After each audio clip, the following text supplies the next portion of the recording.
ಶ್ರೀ ಸಿದ್ದಬಸವ ದೇವರ ಕಳವಳ ಜಿಲ್ಲಾ ಜಯಂತ್ಯೋತ್ಸವ ಸಮಿತಿಯಿಂದ ಬಹಿರಂಗ ಸಭೆ ಕಲಬುರಗಿ. ಡಾಕ್ಟರ್ ಬಿಆರ್ ಅಂಬೇಡ್ಕರ್ ಅವರು ದೇಶಕ್ಕೆ ಶ್ರೇಷ್ಠ ಸಂವಿಧಾನ ಮತ್ತು ಮತದಾನದ ಹಕ್ಕು ನೀಡಿದ್ದರು. ಇಂದಿಗೂ ಸಮಾಜದಲ್ಲಿ ಮೂಢನಂಬಿಕೆಗಳು ಹೋಗಿಲ್ಲ, ಜನರಲ್ಲಿರುವ ಮನಸ್ಸು ಬದಲಾಗಿಲ್ಲ ಎಂದು ಬೆಳಗಾವಿಯ ಜಗದ್ಗುರು ಶೂನ್ಯ ಸಂಪಾದನಾ ಮಠದ ಉತ್ತರಾಧಿಕಾರಿ ಶ್ರೀ ಸಿದ್ದಬಸವ ದೇವರು ಕಳವಳ ವ್ಯಕ್ತಪಡಿಸಿದರು.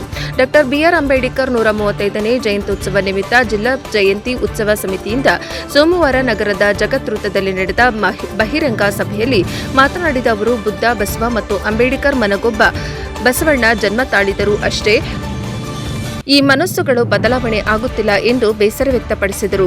ಬುದ್ಧ, ಬಸವ ಮತ್ತು ಅಂಬೇಡ್ಕರ್ ಮಹಾಪುರುಷರು ಜನಿಸಿದರೂ ಜನರ ಮನಸ್ಥಿತಿಯಲ್ಲಿ ನಿರೀಕ್ಷಿತ ಬದಲಾವಣೆ ಬಂದಿಲ್ಲ. ಮನೆಗೊಬ್ಬ ಬಸವಣ್ಣ ಹುಟ್ಟಿದರೂ ವಿಚಾರಗಳು ಅಳವಡಿಕೆಯಾಗುತ್ತಿಲ್ಲ ಎಂದು ಬೇಸರ ವ್ಯಕ್ತಪಡಿಸಿದರು. ಪ್ರಭಾವ ಬಿಟ್ಟು ಮತ ಚಲಾಯಿಸುವುದು ಜನಪ್ರತಿನಿಧಿಗಳು ನೀಡಿದ ಭಿಕ್ಷೆಯಲ್ಲ, ಅದು ಸಂವಿಧಾನ ನೀಡಿದ ಶಕ್ತಿ.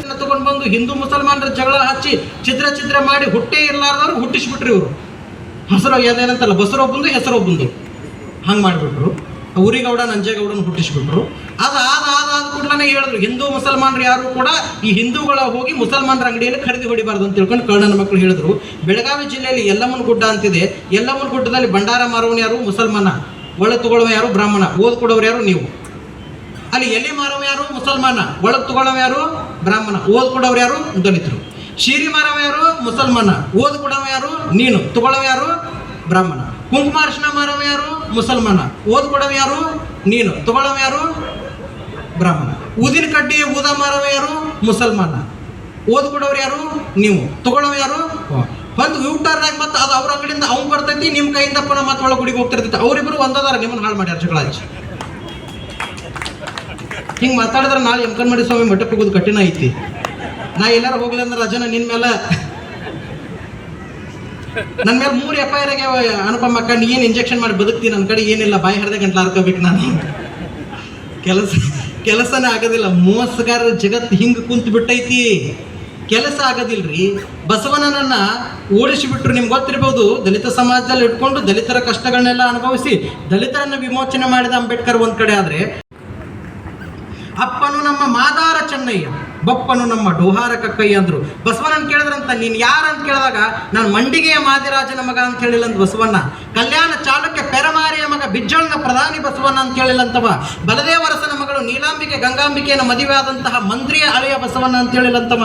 ಅವ ಹೇಳ್ದ, ಮಾದಾರ ಚೆನ್ನಯ್ಯನ ದಾಸಿಯ ಮಗಳು ಡೋಹಾರ ಕಕ್ಕಯ್ಯನ ಮಗ ದಾಸಿಯ ಮಗ ಬೆರಣಿ ಆಯಲು ಹೋಗಿ ಅಡವಿಯಲ್ಲಿ ಕೂಡಿದ ಕಾರಣ ಅವರಿಗೆ ಹುಟ್ಟಿದ ಮಗ ನಾನು ಅಂತ ಬಸವಣ್ಣ. ಅಂದರೆ ಒಂದು ಹೆಚ್ಚು ಮುಂದೆ ಹೋಗಿ ದಲಿತರನ್ನ ಡಿಫೆಂಡ್ ಮಾಡಿ ಬದುಕುವಂಥ ವ್ಯವಸ್ಥೆ ಇದೆಯಲ್ಲ, ಈ ದೇಶದ ಎಲ್ಲ ಜನ ನನ್ನವರು ಅನ್ನುವಂತಹ ಭಾವ ಇದೆಯಲ್ಲ, ಅದು ಬಸವಣ್ಣ, ಅದು ಬುದ್ಧ, ಅದು ಅಂಬೇಡ್ಕರಲ್ಲಿ ಮಾತ್ರ ಕಾಣಿಸ್ಕೊಂಡಿದೆ ಅನ್ನೋದನ್ನು ನೀವು ವಿಚಾರದಲ್ಲಿ ಇಟ್ಕೊಳ್ಬೇಕಾಗ್ತದೆ. ಆದರೆ ಇವತ್ತಿಗೆ ಏನಾಗ್ಬಿಡ್ತಂದ್ರೆ, ಇವತ್ತು ಬಂದು ಕುಂತಿದ್ವಿ ನಾವು, ಬಂತೇಜವ್ರ ಅಕ್ಕರು ಬಂದು ಕೂತ್ವಿ, ಏನೇ ಹಾಡು ಹಚ್ಚಿಬಿಟ್ರು, ಇನ್ನೇನು ಸಾಹಿತ್ಯವೂ ಉಳಿತೀವಿ ಅಂತ ಅನಿಸ್ಬಿಡ್ತು. ಅಲ್ಲಿ ಹೋಗಿ ಕೂತ್ಬಿಟ್ಟಿವಿ ನಾವು. ಧನ್ ಹಚ್ಚಿಬಿಟ್ಟದೆ. 2 ಟಾಪು 2 ಬೇಸು. ಇದು ಗೋವಾದಿಂದ ಬರುವಂಥ ಈ ಗಾನ ಬೆಂಗಳೂರು ಅನ್ನುವಂಥ ನನ್ನ 90 ಇಟ್ಟರ ಮೇಲೆ ಅಂಬೇಡ್ಕರ್ ಜಯಂತಿನೇ ಮುಗಿದೋಗ್ಬಿಡ್ತು. ಒಂದು ನೀಲಿ ಮಷಿ, ಒಂದು ನೀಲಿ ಶಾಲು, ಹಿಂದೊಂದು ಜೆಂಡ, ಮುಂದೊಂದು ಜೆಂಡ. ನಾಳೆ ಅದನ್ನು ಕಬ್ಬಿನ ಪಡೆದ ಕಬ್ಬು ಕೆತ್ತಕ್ಕೆ ಹಾಕೊಂಡಿರ್ತಾರೆ ಮಕ್ಕಳು. ಹಿಂಗೆ ಮಾಡಿ ಹೋಗ್ಬಿಟ್ರೆ ಅಂಬೇಡ್ಕರ್ ಉಳಿಯೋದಕ್ಕೆ ಸಾಧ್ಯ ಇದೆಯಾ? ಹೋಗಿ ಮತ್ತೆ ಇವ್ರು ಲಿಂಗಾಯತ, ಇವ್ರದ್ದು ಪರಿಸ್ಥಿತಿ ಏನು ಸುಮಾರು ಅನ್ಬೇಡ್ರಿ, ಇವ್ರೇನು ಭಾಳ ಚಲೋ ಅನ್ಬೇಡ್ರಿ. ಇವರು ಒಂದು 7-8 ಜೋಡಿ ಎತ್ತು ತೊಗೊಳದೈತಿ, ಕೊಳ್ಳ ಕಟ್ಟೋದೈತಿ, ಆ ಕೊಂಬಿಗೆ 2 ಕೊಡಗೊಳವಿ ಸಿಗಿಸೋದೈತಿ, ಜುಲೂಸ್ ಹಾಕೋದೈತಿ, ಎತ್ತನ್ನ ಬಸವಣ್ಣ ಅನ್ನೋದೈತಿ, 10 ಕಿಲೋ ರವಾ ತಂದು ಹುರಿದು ಶರ ಮಾಡಿ ನಾಳೆ ಮಂದಿಗೆ ಹಾಕ್ರೆ ಬಸವ ಜಯಂತಿ ಮುಗಿತು. ಅಕ್ಷಯ ತೃತೀಯಾಗೆ ಏಪ್ರಿಲ್ 14ಕ್ಕೆ ಬಸವಣ್ಣ ಬುದ್ಧ ಸೀಮಿತ ಆಗಿಬಿಟ್ರೆ ಈ ದೇಶ ಉಳಿಯೋದಿಲ್ಲ. ಅವರು ಜನಮಾನಸದಲ್ಲಿ ಪ್ರತಿ ಹಂತದಲ್ಲೂ ಕೂಡ ನಿಲ್ಲಬೇಕಾಗ್ತದೆ. ಅವರನ್ನು ಉಳಿಸುವಂತಹ ಒಂದು ಕೆಲಸಕ್ಕೆ ನಾವು ಹೋಗಬೇಕಾಗ್ತದೆ. ಹೆಣ್ಣು ಮಕ್ಕಳು, ನಮ್ಮ ಹೆಣ್ಣುಮಕ್ಕಳು, ನನ್ನ ತಾಯಿಯಾದವಳು, ನನ್ನ ತಂದೆಯಾದ ಬದುಕಾದವಳು, ನನ್ನ ಮನೆಯಲ್ಲಿರುವಂಥ ಹೆಣ್ಣುಮಗಳು ಮೇಲೆ ಉಡುಗೆಗಳನ್ನು ಉಡಬೇಕಾದ್ರೆ ಗೌಡ್ರಿ ಕಂದಾಯ ಕಟ್ಟಬೇಕಾಗಿತ್ತು. ಸ್ತನ ಕಂದಾಯ ಪದ್ಧತಿಯ ವಿರುದ್ಧ ತನ್ನ ಹೆಂಡತಿ ಹರಕಲು ಬಟ್ಟೆ ಇದ್ರೂ ಕೂಡ ಎಲ್ಲ ಹೆಣ್ಣುಮಕ್ಕಳು ಉಡುವಂಥ ಹಕ್ಕನ್ನ, ಉಣುವಂಥ ಹಕ್ಕನ್ನ, ಮಠ ಮಂದಿರ ಮಸೀದಿಗಳನ್ನು ಮೊದಲು ಮಾಡಿಕೊಂಡು ಹೋಟೆಲ್ಗಳಿರುವಂತಹ ರೂಮ್ಗಳು ಕೂಡ ಒಬ್ಬ ಹೆಣ್ಣುಮಗಳು ನಿಷ್ಠಾವಂತಿಕೆಯಿಂದ ಕುಂತು ತಾನು ದುಡಿದ ಅನ್ನದೊಳಗಡೆ ತಾನು ಊಟ ಮಾಡಕತ್ತು ಮೈತುಂಬ ಬಟ್ಟೆ ತೊಟ್ಟಾಳಂದ್ರೆ ಇದಕ್ಕೆ ಡಾಕ್ಟರ್ ಬಾಬಾ ಅಂಬೇಡ್ಕರ್ ಬಹಳ ದೊಡ್ಡ ಹೋರಾಟದ ಕೆಲಸ ಇದೆ ಅನ್ನೋದನ್ನು ನಾವೆಲ್ಲರೂ ತಲೆಗಿಟ್ಕೊಳ್ಬೇಕಾಗ್ತದೆ. ಮೈ ಮೇಲೆ ಬಟ್ಟೆ ತೊಡೆದಾಗುವಾಗ ಹಕ್ಕು ಕಸ್ಕೊಂಡಂತಹ ಜನರ ವಿರುದ್ಧ ಮೈತುಂಬ ಬಟ್ಟೆ ತೊಡಬೇಕು ಅನ್ನುವಂಥ ಹಕ್ಕು ಕೊಟ್ಟವರು ಡಾಕ್ಟರ್ ಬಾಬಾ ಸಾಹೇಬ್ ಅಂಬೇಡ್ಕರ್.